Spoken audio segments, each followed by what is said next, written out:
Welcome to AC Daily, where we're advocating for all and advocating for you. I'm Aaron Dean. The National Football League launched a new initiative that aims to help minority and women-owned businesses get contracts with NFL teams. The program is called NFL Source. It was announced during the league's spring meeting in Nashville this week. NFL Source will encourage teams to reinvest in their communities by doing business with underrepresented populations. It will be mandatory for teams to host major events such as the Super Bowl and the NFL Draft and their organizing committees, but it will be optional for other contracts at the team level. A new study finds that fish oil could increase your risk of developing heart problems. The study, published in the journal BMJ Medicine, looked at more than 415,000 people in the UK over several years. People without a history of heart disease who regularly took fish oil supplements had a 13% higher risk of developing atrial fibrillation and 5% greater risk of stroke. Meanwhile, those with a history of heart disease who took supplements had a 15% lower risk of progressing to more severe heart problems. Researchers say further studies are needed to determine why. Retail sales are feeling the pinch of years of elevated inflation and consumers changing their spending priorities. Some stores are looking for summer sales to heat up, and retail watchers say some areas could see more discounts than others. The Advocate Channel's Karen Kafa reports.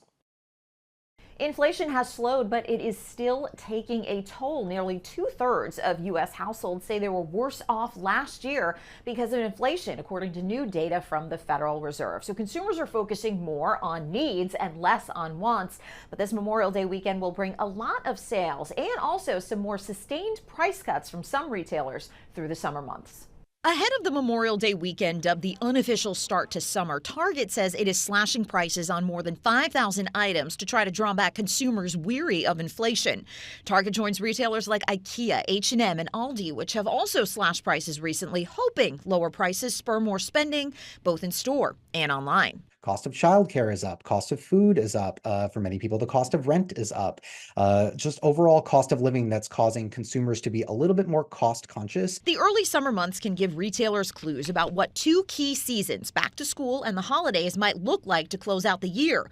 The first months of 2024 have given some retailers some jitters, with spending slowing down. Retail sales stalled in April, unchanged from March, according to the Commerce Department, and April spending missed the 0.4% increase economists projected, according to FactSet.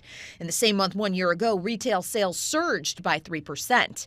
For Memorial Day weekend, Nick Wolney, managing editor at CNET, says consumers can expect deals in a wide range of areas. It is very much a broad shopping holiday. You're going to see deals across a variety of different categories: appliances, electronics, and even mattresses as well. So it's a good time to pay attention to what's on sale this weekend. Wolney says it's also a time when retailers clean out last year's electronic stock, like TVs and laptops, ahead of back to college and back to school. And sales aren't just important to consumers or crucial to retailers who offer them. Consumer spending accounts for about 2/3 of the overall U.S. economy. In Washington, I'm Karen Kafa. Rising U.S. home prices are making it more difficult to afford a home, especially for first-time buyers. The median price of a previously owned home in the U.S. grew 5.7% from a year earlier to just over $407,000. That's according to the National Association of Realtors. It was the fourth consecutive monthly increase and a record for April prices. Realtors also reported existing home sales fell nearly 2% in April to a seasonally adjusted annual rate of 4.14 million. It was the second month in a row of falling sales as mortgage rates surged past 7%. One shred of good news for housing in the U.S. More homes are continuing to come to the market. Thanks for joining me for AC Daily. For more content that advocates for you, head over to our YouTube channel and click on that subscribe tab. Join the conversation on social. You can find us on Facebook, Instagram, and TikTok. Use @Advocate Channel to join in on the conversation. I'm Aaron Dean.